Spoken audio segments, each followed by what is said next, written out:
नमस्कार, आदाब, सत श्री अकाल, जय भीम, जोहार। मेरा नाम है नवीन कुमार। भोजशाला दरअसल एक मंदिर है। इस खबर पर आगे बढ़ने से पहले एक सवाल है, और वो सवाल ये है कि ये जो नाच रहे लोग हैं, गा रहे लोग हैं, खुशियां मना रहे लोग हैं, वो कॉकरोच हैं कि नहीं है? वो देश की व्यवस्था पर बोझ हैं या नहीं, तिलचट्टे हैं या नहीं? ये बात आजकल बड़ी महत्वपूर्ण हो गई है। लेकिन जरा सोचिए कि अयोध्या की तर्ज पर भोजशाला की विवाद को सुलझाने का दावा किया गया है। मध्य प्रदेश हाई कोर्ट की इंदौर पीठ ने फैसला सुनाया कि जो भोजशाला है वो दरअसल मंदिर है और सरकार को उसका संरक्षण करना चाहिए। और इसके बाद तो जश्न शुरू हो गया। देखिए, आज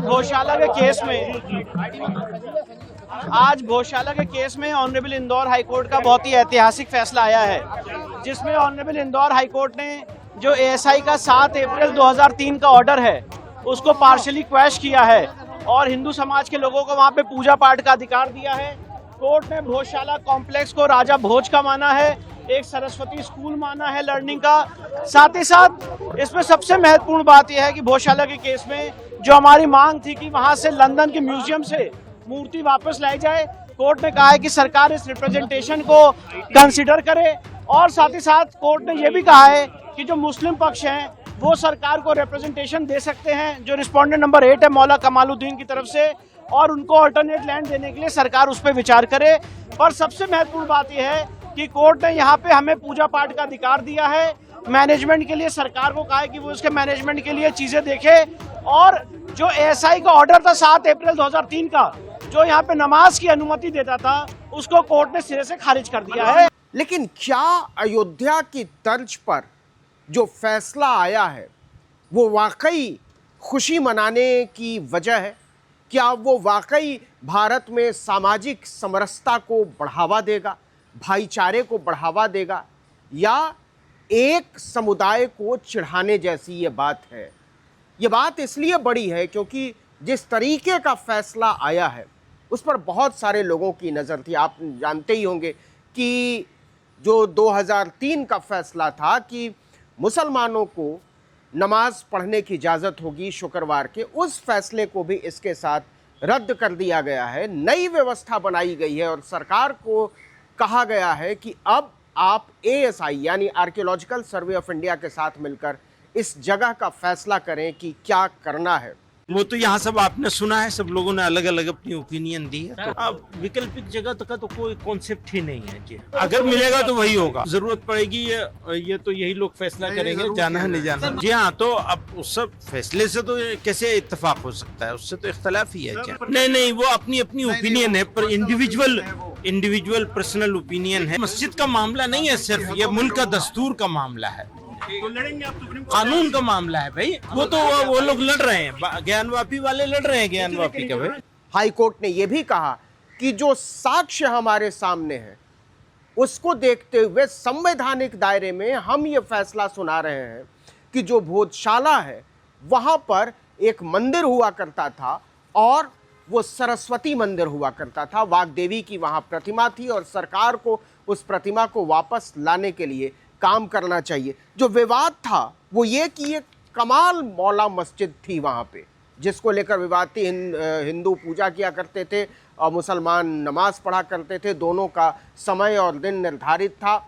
लेकिन अब ये विवाद कहा जा रहा है कि ख़त्म हो गया है। वहाँ मस्जिद नाम की कोई जगह ही नहीं थी, वहाँ केवल और केवल मंदिर था और सरस्वती का मंदिर था और वहाँ पूजा अर्चना हुआ करती थी।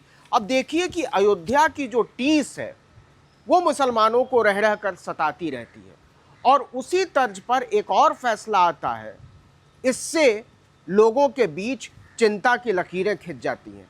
लेकिन हाई कोर्ट ये कहता है कि ये बिल्कुल सही फैसला है, वाजिब फैसला है और ये संविधान के दायरे में किया गया है। इस फैसले को सुनाने वाले दो जज जो हैं वो जस्टिस विजय शुक्ला और जस्टिस आलोक अवस्थी। ये केवल एक इत्तेफाक है कि दोनों ब्राह्मण जज हैं और इसमें किसी भी और समुदाय या जाति का बेंच में प्रतिनिधित्व नहीं था। ये केवल, मैं बार बार कह रहा हूँ कि इत्तेफाक है। लेकिन अब क्या होगा? अब तो वहाँ मंदिर है, पूजा अर्चना शुरू हो गई, लेकिन जो सवाल है वो ये है कि जो लोग खुशियाँ मना रहे हैं वो क्या प्रधानमंत्री की बात सुनते हैं? प्रधानमंत्री ने फिर से कहा है कि आने वाला जो दशक है वो भयानक गरीबी का होगा, और अगर मुद्दे नहीं सुलझे अंतर्राष्ट्रीय तो पिछले कई दशकों की मेहनत बर्बाद हो जाएगी और करोड़ों लोग गरीबी के दलदल में फिर से धंस जाएंगे। इस आशंका के बीच लोग मगन हैं, खुश हो रहे हैं, नाच रहे हैं, जश्न मना रहे हैं। क्या वाकई ये जश्न मनाने की चीज़ है? हाईकोर्ट की इंदौर पीठ ने यह भी कहा है कि जो प्राचीन स्मारक है और जो मंदिर हैं उनकी सुरक्षा करना, उनका संरक्षण करना सरकार की जिम्मेदारी है। और इतना ही नहीं, जो गर्भगृह में मूर्तियां हैं और जो देव प्रतिमाएं हैं उनका संरक्षण करना भी सरकार की जिम्मेदारी है। इसमें कहीं भी मस्जिद का संरक्षण शामिल नहीं है, इसमें चर्च का संरक्षण शामिल नहीं है, इसमें सिनेगॉग का संरक्षण शामिल नहीं, केवल और केवल मंदिरों के और गर्भगृह के संरक्षण, गर्भगृह में रखी गई प्रतिमाओं के संरक्षण की बात की गई है।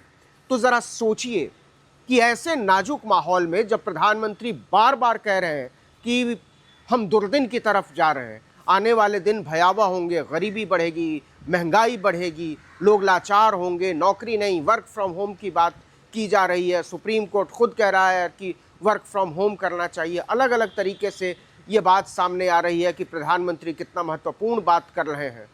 ऐसे में एक बहाना मिलता है जो हिंदुओं को खुश कर देता है। वो नाचने लगते हैं अपने गरीबी को छोड़कर, वो गाने लगते हैं, मगन होने लगते हैं उस डर, भय, आशंका को छोड़कर जो पूरी दुनिया को अपनी चपेट में कभी भी ले सकता है। अंत में आपसे केवल एक गुजारिश है कि इस फैसले को जाने दीजिए, किनारे रखिए, भाईचारा बनाए रखिए। इस तरीके के फैसलों से भले वो एक समुदाय का दिल दुखाने वाला है, भारत का भाईचारा, हमारी आपकी एकता और एक दूसरे में हमारा विश्वास डिगना नहीं चाहिए। यही हमारी नागरिकता की परीक्षा होगी, यही संविधान, लोकतंत्र और मनुष्यता में हमारे विश्वास का पैमाना होगा। इस वीडियो में इतना ही, लेकिन अगर आपने आर्टिकल 19 इंडिया को अब तक सब्सक्राइब नहीं किया तो फ़ौरन कर दीजिए, बेल आइकॉन दबाइए, घंटी जैसी आकृति लाइक कीजिए और कमेंट करके बताइए कि हमारा वीडियो आपको कैसा लगा। हमारा ट्विटर हैंडल है article19_India और मेरा ट्विटर हैंडल है नवीन जर्नलिस्ट।